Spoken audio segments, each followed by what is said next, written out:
Congratulations, Andreas. How are you feeling? Oh, I I feel great.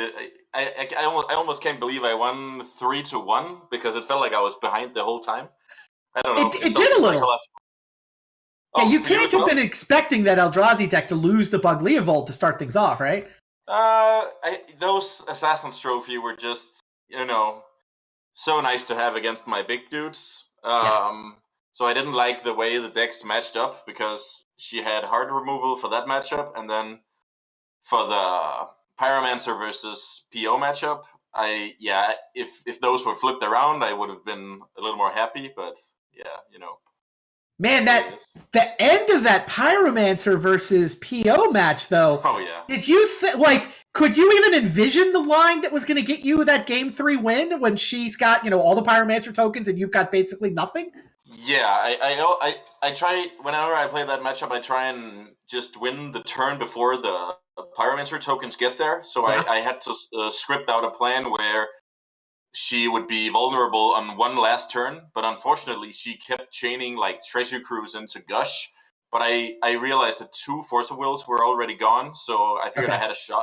had a shot.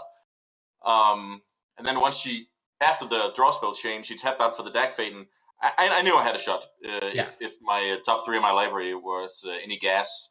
And I don't know if you realized, but I had the choice of leaving one card in my graveyard. I believe it was after a Treasure Cruise or a Yeah, yeah, Deep yeah. Root. You I'm not left the sure. time walk. I decided to leave the time walk because I wanted to draw into like a Hydra and a Snapcaster on my combo turn to try and finish things off, because sometimes you have to like make a big Hydra and pass the turn, and that was just not going to cut it this time, and I cut the Brain Freeze in sideboarding. So Yeah. I needed to do some right things, but I also needed to be lucky there. So yeah, the Yeah, I mean, stars you aligned. basically, does all make sense, and the timing of it seemed right, but you still had to win from you're holding a Divining Top and nothing. The top card of your library is a Preordain. That's not a lot of resources to work with. For sure. I also needed that preordain to get some fresh looks, to Right? dig a little deeper for business. And then I basically needed to chain some POs together while also developing a mentor or a Hydra. So it Yeah, was once you resolve the dig through time, things I thought you were favored, but just getting that first finding the dig through time and being able to defend it, I thought like I could see she had Force of Will in her hand, so it was a yeah. great match. Like the whole night was full of a bunch of just awesome decisions, and you piloted them all quite well. I mean, were there moments that stuck out for you as this was the key or this was really interesting? I need to go back and watch the game again, but I feel like the humans versus blue white control match where we just wastelanded each other. Yeah, I, I don't know what she was holding there, but I just felt like I was fine. I was fine with that. I mean, my deck is a lot functions on a lot less mana, yep, so I figured that was once she deviated to that plan, I felt like I was favored.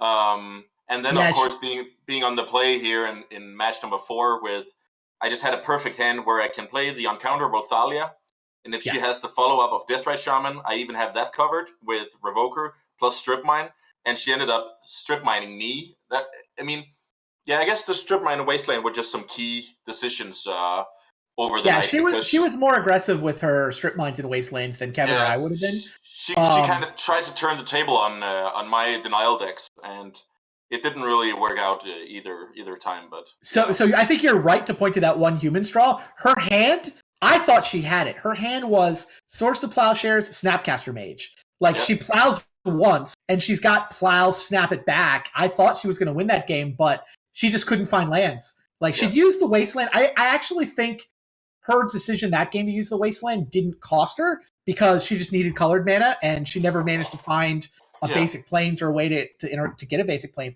Similar yeah, thing happened in the third game of that matchup where her hand was Island, Scalding Tarn, Scalding Tarn. If she just has a flooded strand instead of a Scalding Tarn to get her yeah. basic planes, she would I have been off noticed to that the as well. races.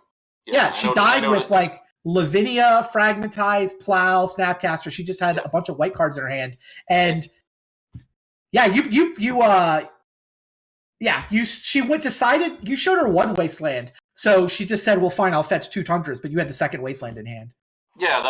That was pretty crucial. Once I saw that she wasn't able to fetch out basic planes, I knew I had a shot because if she could just sit there pretty with her basic island, basic planes, and a mox, my hand wouldn't get there. Yeah. So a lot of these small things where it can go either way, and yeah. I think in the last game, by the way, you totally baited her. Or the second game with Eldrazi and Taxes, the one where you had Reality Smasher and nothing. I loved your decision to play turn 1 Cavern naming human. Yeah. You totally baited her into stripping it. Yeah, that was my. I mean, I keep this hand because I figure I can buy some turns and have good top decks. So that was a way to buy a turn to have her bite on the Wasteland, thinking that she's keeping me off a 2-drop from my humans deck. So not only will she maybe make a bad decision with Wasteland, but maybe also with her preordain or.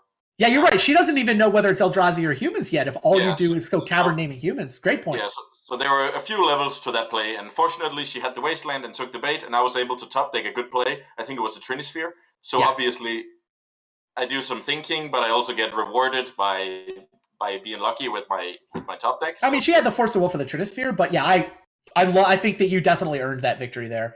I thought baiting the strip mine out of her definitely slowed her down in a game where you just needed time, and then you top deck the Mox to get the Smasher a turn early, and that was a game where to be in, because if I draw something like Thought-Knot Seer or any of my lower curve creatures, I'm in a good spot. But even a Mox would accelerate me into the Smasher, so that's just a good spot to be in with your deck where mana sources and creatures are good draws. So yeah. Yeah, you played great. You played great all season, dude. You're definitely a worthy champion and a fine season that you put in. Yeah, thank you. I think I made some small mistakes, like the Tolarian Academy on the crucial turn, paradoxical outcome versus. Yeah, you should have floated 4 when you had the chance. I should have floated 4 because I should have envisioned that it wasn't really realistic for me to get above 4 on that turn. So I could have had 1 more mana to play with. But luckily, Time Walk plus Treasure Cruise is 3 mana exactly, so I didn't get punished for that one. But that was a slight misstep on my part. Still worked out. Yeah. I do have one piece of news for those of you who have hung out with us. I do want to, in terms of future Super Leagues, I am in conversations right now with Wizards of the Coast. It's looking like our next Super League is going to be a Team Modern Super League coming out in conjunction with Modern Horizons, if everything works out. It's not a done deal at this point, but it's looking like we will be featuring Modern right around the time of Modern Horizons. Maybe if it works out the way I want it to, we play a little bit, then Modern Horizons comes out, shakes up the format. So after the Modern Pro Tour, we'll definitely have a chance. It definitely, I think, will be awesome to kind of dive into Modern, see what happens there. I'm sure we'll get back to Vintage again after that. Sounds nice. Anyway, yeah, wanted to let folks know. I know people are asking me what's up next, and it's not done. It's not a done deal, but that's probably what's happening next in terms of Super League. Awesome. But when we get back to Vintage, you'll be here to defend your title, yeah? Yeah, if I'll stick around if you let me play. So the 2 a.m. wake up calls, you're not done with those? No, not at all. I have just a passion for Vintage, so it doesn't matter what time of the hour. I just love to play Vintage. So yeah. You have any thoughts? I'm curious your thoughts about Vintage moving forward. It feels like it's going to be quite the adventurous month or so for us Vintage aficionados on Magic Online. Yeah. So did you discuss any cards on? Oh, do you? We haven't talked about any cards, and I mean, I'm not interested in talking about things unless they've been officially spoiled. But there's some great stuff in the official spoilers for War of the Spark that seems like it's definitely going to impact Vintage. Don't you think? Yeah, so to be honest, I haven't really looked at it much. Which card are you talking about in specific? So the Teferi, to me, looks like a strict upgrade for Paradoxical Outcome. It's a 3 mana Planeswalker, 1 a blue and a white, so it's pitchable to Force of Will. It has a static ability, like that's one of the shticks with War of the Spark, is that you get these Planeswalkers that have an ability while they're in play. The ability while it's in play is that your opponents play at sorcery speed. Your opponents can't play anything at instant speed. So all of their permission is just turned off. It just doesn't function. And they just can do nothing. So it's like this supercharged silence that just hangs around forever. That's the static ability. The plus ability, I don't think does much. It basically says you can play sorceries at instant speed, which I don't think, like, once you have a static ability that turns off all their permission, I don't think it's that big a deal to play sorceries at instant speed. Right. But whatever, sometimes you need loyalty back. The minus is bounce, target, artifact, creature, or enchantment. So, and draw a card. So Right. it's your repeal. Like, I look at this from a Paradoxical Outcome player standpoint. This is I'm already playing a 3-mana cantrip just to bounce Null Rods and Stony Silences and Lavinias. Now it's a cantrip that also comes attached to a silence that just hangs out forever. This is like, what if your defense grid was pitchable to Force of Will? What if your repeal had a silence attached to it? Anyway, that's the card I'm most excited I can about. see that there's definitely some pros and cons. You get a flexible card, but you also lose some flexibility on, repealing a Mox to just cycle. Yeah, that's fair. I think if that card ends up becoming a thing, then Pyroblast rises in stock, and I'm not really sure you're very fond of that if you're a PO pilot. So a lot of stuff can happen there as a reaction, but on the first level, I think that card sounds exciting. so mostly I just like it when there's cards that are relevant. You want another one? I'll throw you another one at you. Let you see. Sure. Blue and a white for counter target non-creature spell. This cannot be countered. Okay. Yeah, So I like Flusterstorm because it sort of has that feeling. Because Right. when you play out something like a Haymaker, they play Force of Will, you Flusterstorm. They need another Force of Will to target the initial threat. Because if that threat is something like what do I know? Something non-blue. Then Pyroblast is not going to cut it. Then maybe his own Flusterstorm is not going to cut it. So that's why I like it. But you need to remember that blue and a white is kind of hard to get. That's actually 2 lands, or if you're super lucky with on-color Moxen. So there's a world in difference on the casting cost compared to something like Flusterstorm. And all you really get I agree is with you countering there. Planeswalkers and artifacts. But that's what I was about to say. You can't Flusterstorm a Planeswalker. Yeah, so you get some flexibility, but mana is tight these days. I mean, the Xerox decks are just working on with so little mana that 2 mana for a counter is a lot. Like, I think it's in the mix where it's like Flusterstorm, Pyroblast, Mana Drain. This card, Dovin's Ban is the name of the card. Not Dovin's Ban. Dovin's Veto. Dovin's Veto, yeah. So I think I think it might be better than Mana Drain, but I don't know if it's like, it'll be interesting to see whether the ability to counter Planeswalkers makes it better than Bluster or Pyro. Makes it worth the second mana.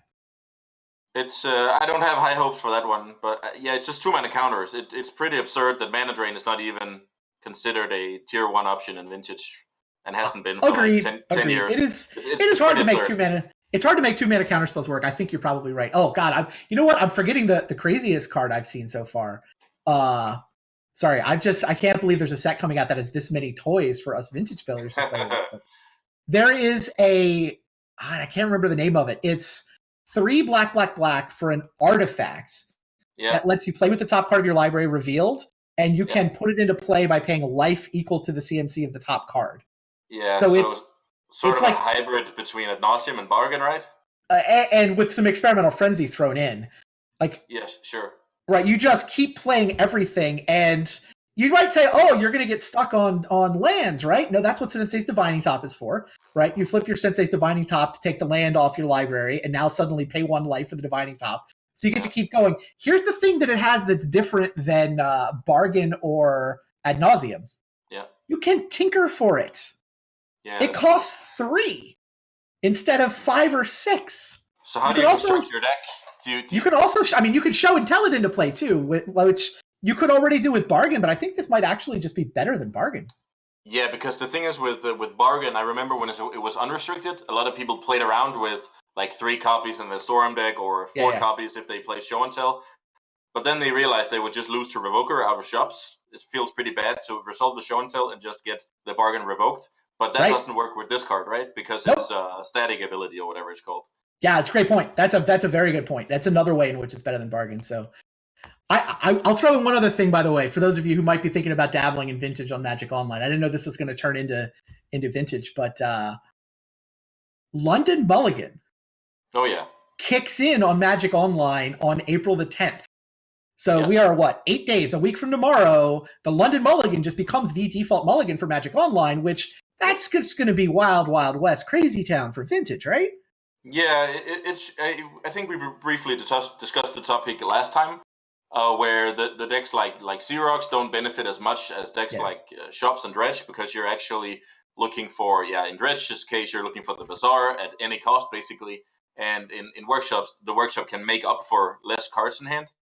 So yeah, that's going to be exciting for sure. Yeah, I feel like people are like, oh, my Dredge deck is always going to find a Bazaar. I'm like, fine. You have fun with your Bazaars. I think I can beat you with combo now. Yeah, because the thing is, the better Dredge is on paper, the more prepared the people are, so that those things usually even out, like artifact-based decks in Modern or graveyard decks. So graveyard hate will go up, artifact hate will go up, and then it will be a nice balance. So I'm not really afraid of that, to be honest. Yeah. Anyway, big picture, it's a good time to be a Vintage player. It's an even better time to be Andreas Peterson. Wins the Vintage Super League, mission accomplished. Good job. Yeah. Thank you. It was kind of important to avenge my my fallen brothers from last season. It just feels great. Awesome. Yeah, you played great. Totally earned it. Totally worthy champion. I do also want to give congratulations to Rachel Agnes. Her second place finish was very impressive. She played great the whole season as well. Some super sweet matches tonight, some sweet decks all the way along. So that was a lot of fun. For sure. She dominated both of her groups and took care of Rich Shea in the semifinals. So, yeah I mean, you can't really say much there. Just a worthy competitor in the finals. Yeah. Hats off to her. Do want to give a shout out as well to my partner here on the Super League. Athena Froelich is tremendous behind the scenes. You guys have no idea how much easier she makes this show. It looks good because of her. You know, everything you see about the show that works, it's basically because of her. I just turn the camera on and talk a little bit. She's been tremendous to work with once again. So thank you, Athena. Yeah. And thank you, everybody, for watching. Any final thoughts, Andreas? It's let me check the time. It's 5:45 in the morning here, so excuse me for not being super awake. Also, I didn't get to talk for like 12 hours because I fell asleep early. Then I woke up and had to play Magic Online, so I wasn't really kickstarted by the time the Discord call. No worries. Got to me, but I hope I said some sensible things anyway. But absolutely. I'm just grateful to be able to play Vintage. I started out playing the format as a kid, where I looked up to the older guys playing with expensive cards back when Ancestral Recall was like a $200 card, and I've played it ever since. And I just enjoy it. As I said to a friend recently, I feel like there were 16 winners in this tournament. So I'm just happy. Pretty much nobody loses when we get to hang out and play Vintage. That's for sure. All right, hope you guys have enjoyed hanging out with us. Thanks for watching us once again. We'll see you guys next time. Looks like I said, looking like Team Modern Super League, maybe late May-ish. Keep your eyes peeled for details as that gets finalized, and then we'll circle back around to Vintage after that, probably. Thanks for watching. See everybody next time.